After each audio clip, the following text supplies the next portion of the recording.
Welcome to another Apollo Papyrus podcast episode. I am Aaron Apollo Camp.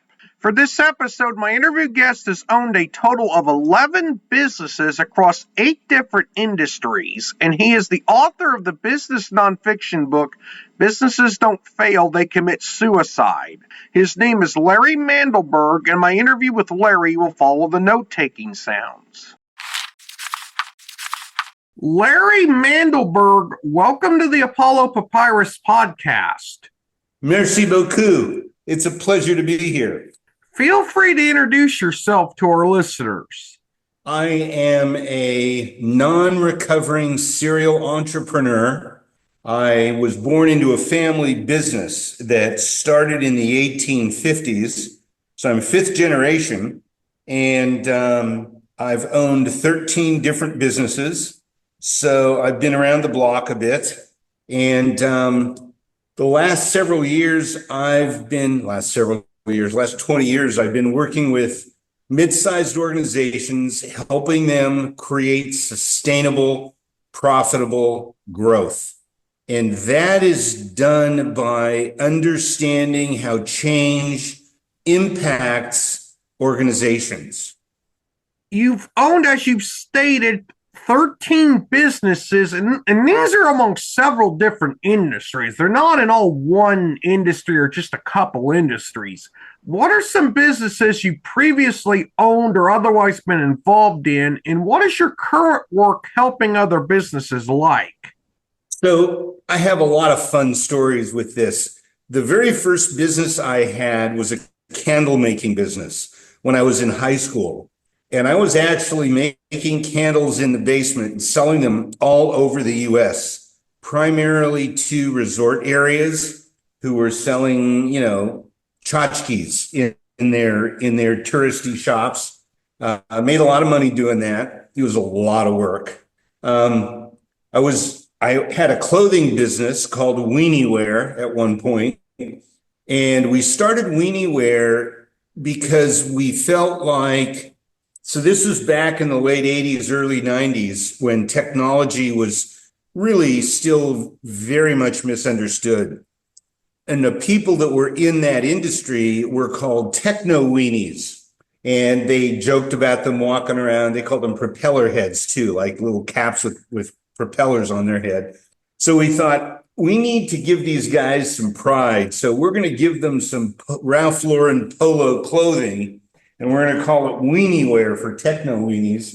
We started a company, and we were selling clothing literally all over the world. And that was a very fun experience.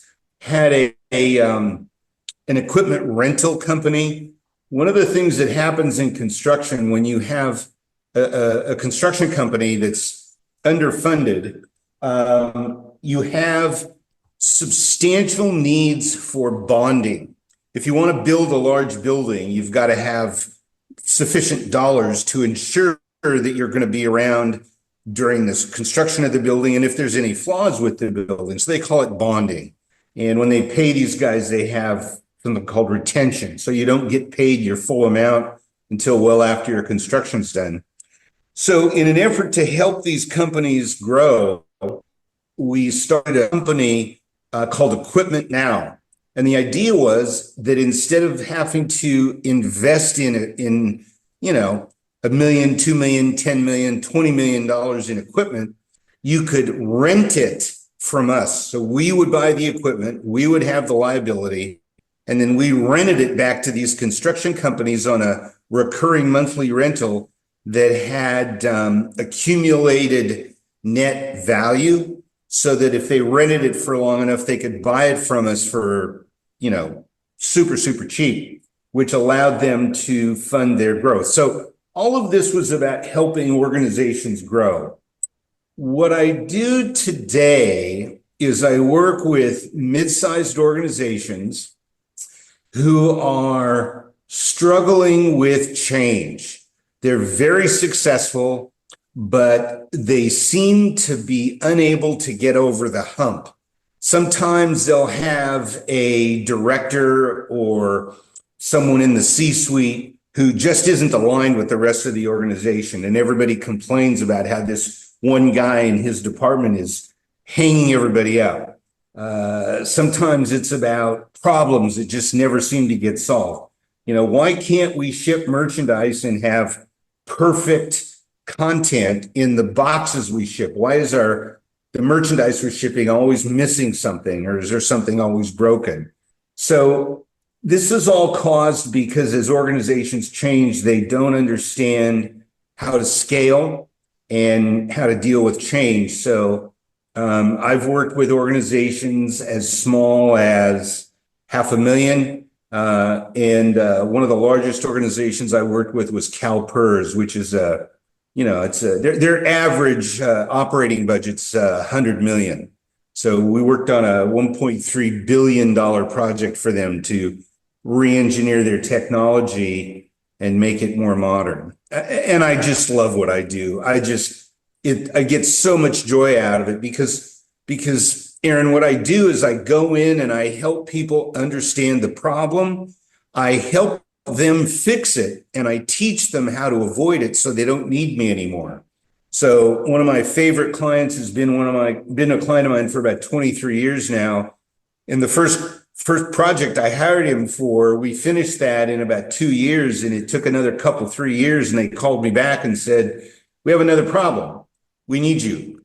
They were growing, they were expanding. So I came in, I worked for another year and a half, got done, I went away. A few years later, they called me back. So I'm not the guy who you pay every month for year after year after year. I'm the guy who comes in and literally sits there with you and helps you fix your problem and shows you how to fix it. And then I go away. Without spoiling too much of your nonfiction book, Businesses Don't Fail, They Commit Suicide, what is it about? It's about how to survive success.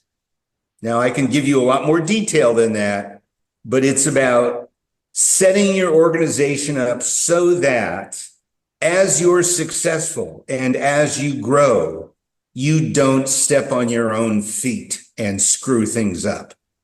Why did you choose the title you chose for your book, and why do you believe that businesses killed themselves instead of failing? Boy, those are two great questions. Let me answer the first one first. In 2014, I had a couple of clients who said to me, "We keep getting asked about what you do, and we have no idea what you do. We know what you did for us, but my colleagues want to know what you do because they might want to hire you. What is it that you do?" And I realized that people had a hard time understanding what I do, because most consultants say, well, I do strategic planning, or I do human resource implementation, or whatever. So I hired a company to do a brand equity evaluation of my consulting practice. And during the course of that process, one of the things she said to me, "So what is it about businesses that make them fail all the time?" And I said, "Businesses," this is such a funny story because I didn't even remember it. I said, "Businesses don't fail, they commit suicide. They do this to themselves. It's self-inflicted." So she wrote that down, and we were on this project for about a year. And at the end of the year, she comes back to me and she says, "We're done, but I've got a bonus for you." And I said, "What's that?" She says, "I've got the title for your book." I said, "Tell me." She goes, "Businesses don't fail, they commit suicide." I said, "Kathy, I love that. I love that. It's a great title. Where did you get that?" She says, "You said it." You said it 6 months ago when we were talking. So where that comes from, and the reason I say that is because, just for grounding, let me say that I have 23 years of primary research into why businesses fail. Now, this is not any business, but this is very specific demographic of businesses. I need to stop for just 1 second. Sorry. So within that demographic, 23 years of research on why they fail, And out of that research, I created a theory. I had a hypothesis. I created a theory. I built a construct, and then I spent 6 years doing proof of concept to validate the theory, and the theory became validated. In other words, when you do that, what you try to do is prove it wrong. And I was unable to prove it wrong over 6 years. So I decided to take it to market at that point. And one of the things that I believe, and this is part of my research, is that no business ever fails due to external forces. So if you have a business and it fails, you can't blame it on the economy. You can't blame it on politics. You can't blame it on COVID.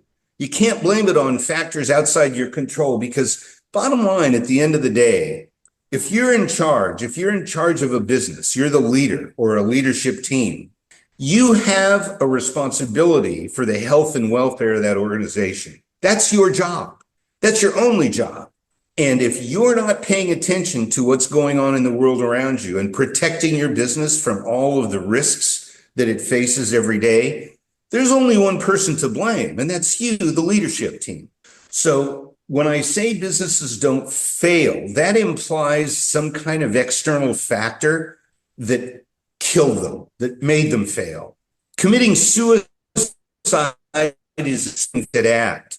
And while suicide is an act designed to kill, these business owners don't intend to harm their business, but by their actions actually end up doing so. So that's where the suicide reference comes from. Now, I do want to add that prior to publishing, I did talk to several suicide support organizations throughout the country about this, because I was sensitive to people who actually have dealt with suicide. I mean, it's a very serious thing, and it's very, very tragic, of course. It is not anything they were concerned about. They said, we don't have a problem with it. The terminology and the language has changed over the last 15 years. So that sensitivity has kind of gone away. And what it does is, if you're in business, it makes you stop and think, wait a minute, what is he saying? And really all I'm saying is there's only one person to blame if your business fails. It's you. How long did it take you to write your book from first draft to finishing the final manuscript? Another good question. I'd never written a book before. I've written a lot of things, but never a book. So I tried to start writing it in the 2000s, actually, in the late 2000s, and literally could not get anywhere, couldn't make any progress, couldn't get any structure, couldn't get any organization. And so I hired a ghostwriter. That was a miserable failure. Then I hired another ghostwriter. That was a miserable failure. Then I tried to write it again, and I had the same problem. And it wasn't until about 2017 when I joined a book club and started working with a lot of professional writers who had published a lot of books. And I got involved with them in a critique group. And that's when they started teaching me about editors and about the book writing process. It was truly an educational experience and a whole new career for me. So from that time, it took me until July of 2020 to finish the book. And it was only finished at that point because of COVID. So I had this lovely opportunity to, I was locked in and was unable to do much traveling. So all my work was online. And of course, because everybody was still unfamiliar with the online type of activity, my time, I had a lot more time. So I got it done in July of 2020, and it took 3 years to get it out, 3 years to get it published. It was much more difficult than I expected, but it was the first book, and the second book's much, much easier. Is your book independently, traditionally, or hybrid published? And what was it like getting your book published? Hybrid. And it was with a publisher called Page Publishing.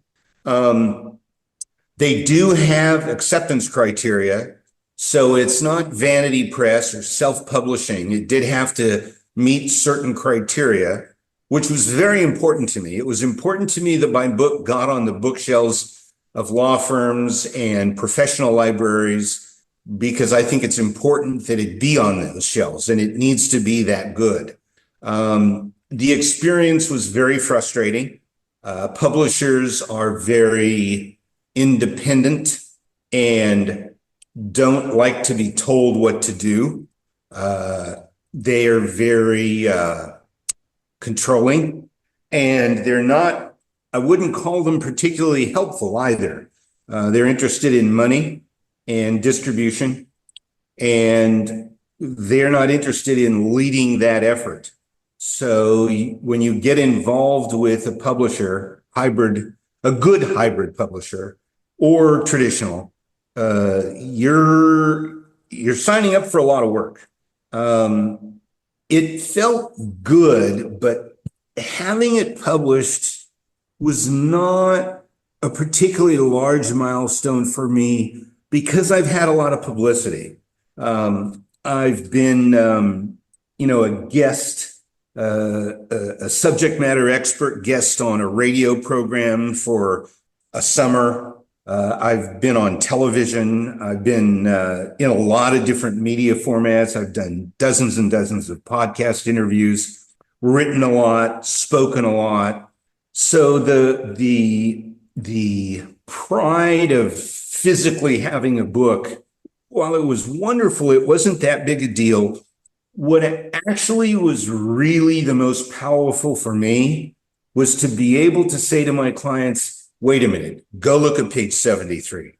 Wait a minute, go look at page 196.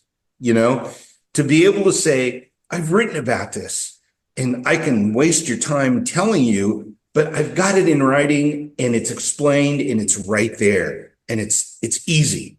So for me, that was really the greatest joy. Do you plan on or are you considering writing more books? And if so, what are some ideas you have for books that you will or may write in the future? Yeah, well, I'm already working on the second edition of this. I did address some COVID-related issues in the book. Granted, I was still writing it when COVID hit, so I was able to include some of that. The world has changed, and there's a lot more that I think would be of value to people, which I'm incorporating into the second edition. I'm also narrating an oral book, an audiobook. Plus, I've got the new book that I'm working on called Business According to Mandelberg, which talks about how to approach the concept of being in business and what it means to be in business. And it touches on entrepreneurship much more so than this book does. This book is much more about established businesses than entrepreneurs. You've written over 80 columns in addition to your book. What publications publish some of these columns, and what topics do you write columns about? So most of these are newspapers, a lot of business sections, from Ohio to San Jose Mercury News. I had a column in the Business Journal for 11 years. So I was, while that's a weekly publication, I had a monthly column insert, and many of those Business Journal articles were picked up by business journals throughout the country, because business journals all over. And I wrote a lot about a whole lot of business subjects. I wrote about things like how you open a second location, have you ever fired anybody too soon, what marketing actually means, what leadership actually means, why you need 3 types of business plans. I mean, there's just a whole breadth of information about small and medium-sized businesses that so many people in business don't really know or understand. And it's just a lot of very basic information that once they hear it and they realize that this is common knowledge, they're better able to navigate the turbulent world they're operating in. One final question. As a public speaker, what venues do you typically speak at and what topics do you typically speak about? I don't know that there's a typical. My objective is not to sell books or to sell consulting. My objective is not to make money.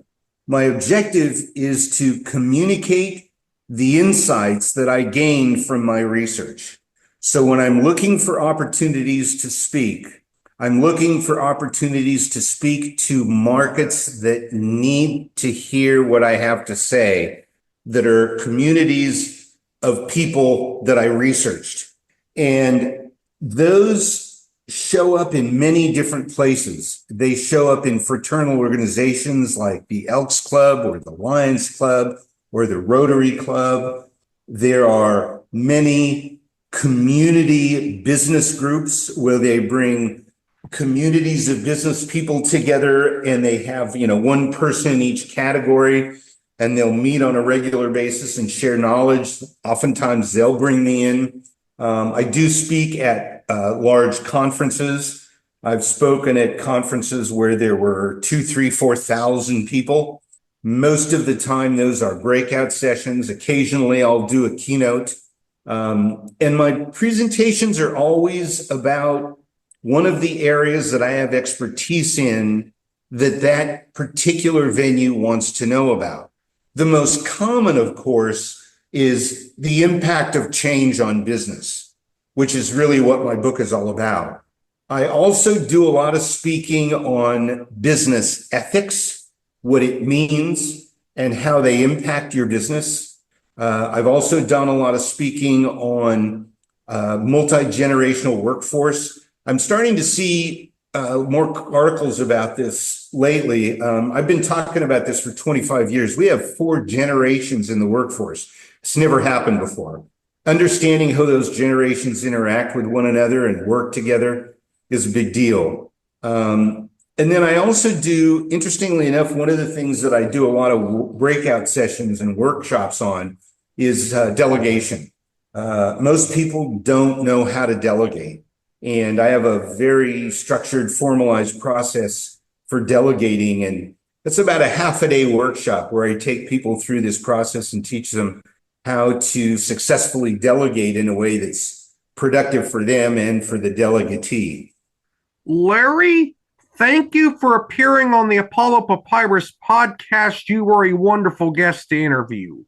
Thank you so much, Aaron. I really enjoyed you and your questions, and I appreciate your time.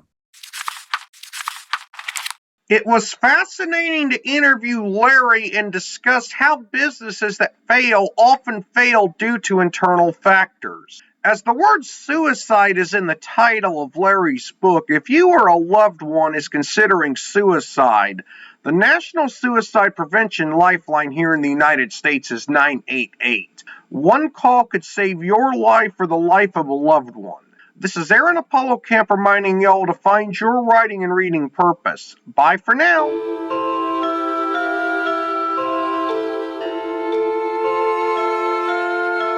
Copyright 2025, Aaron Apollo Camp, all rights reserved. This podcast episode is intended for the private listening of our audience. Any reuse or retransmission of this podcast episode without the express written consent of the podcast host is prohibited except under fair use guidelines. Royalty-free music and sound effects obtained from https://www.zapsplat.com.